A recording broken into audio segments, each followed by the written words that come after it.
पत्नी के घर छोड़कर जाने के बाद ही पति को उसकी अच्छाइयों का एहसास हुआ। अब जब वह काम से घर लौटता तो उसके लिए कोई गर्म खाना तैयार नहीं होता था। घर के कपड़ों का ढेर लगा रहता क्योंकि उन्हें धोने वाला भी कोई नहीं था। लेकिन उसकी माँ और भाभी केवल हुक्म चलाना जानती थीं। भाभी तो यहाँ तक कहती थीं कि जब वह औरत वापस आएगी तो सबसे पहले उसे घुटनों के बल बैठकर माफी मांगनी होगी, वरना उसे घर में कदम रखने नहीं दिया जाएगा। ये सुनकर पति भी चुपचाप उनकी बात मान लेता था। असल में भाभी के माता पिता सरकारी अधिकारी थे। हाल ही में उन्होंने अपनी पहुंच का इस्तेमाल करके अपनी बेटी के लिए एक प्रतिष्ठित प्राथमिक विद्यालय में दाखिले का इंतजाम भी कर दिया था। पति को उम्मीद थी कि भाभी उसकी बेटी की भी मदद कर देगी, इसलिए वह उनकी हर बात मानता था। जिस दिन पूरा परिवार भतीजी का स्कूल में दाखिला करवाने गया, उसी दिन उन्होंने देखा कि पत्नी भी अपनी बेटी को लेकर उसी स्कूल में आई हुई है। पति ने उसे देखते ही डांटना शुरू कर दिया और कहा, घर जाओ और कपड़े धोने व खाना बनाने का काम करो। भाभी ने भी ताना मारते हुए कहा, तुम बाप बेटी इस स्कूल में पढ़ने के लायक नहीं हो और तुम जो हमारे घर की नौकरानी हो यहाँ आकर तमाशा मत बनाओ। उन्हें क्या पता था कि एक दिन पहले ही उस महिला ने अपनी बेटी का दाखिला एक रेजिमेंट कमांडर की पत्नी के रूप में करवा दिया था। कुछ समय पहले जब वह घर लौट रही थी तब उसने एक विकलांग सैनिक को देखा जो अपनी व्हील चेयर तक नहीं पहुंच पा रहा था। वाहन से उतरते समय वह गिरने ही वाला था। महिला तुरंत उसकी मदद के लिए दौड़ी। उसने पूरी ताकत लगाकर उसे सहारा दिया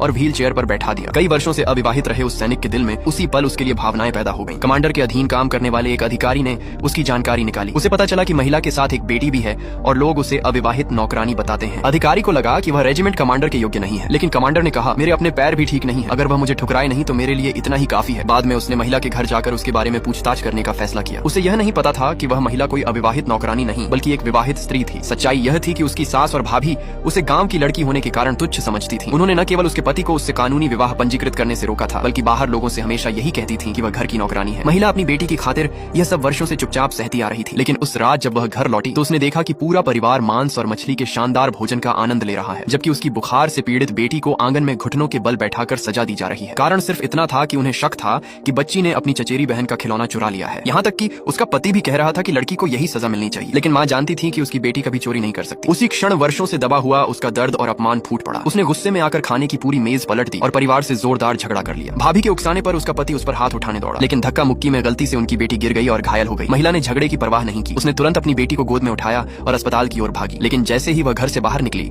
उसकी मुलाकात उसी रेजिमेंट कमांडर से हो गई जिसने यह सब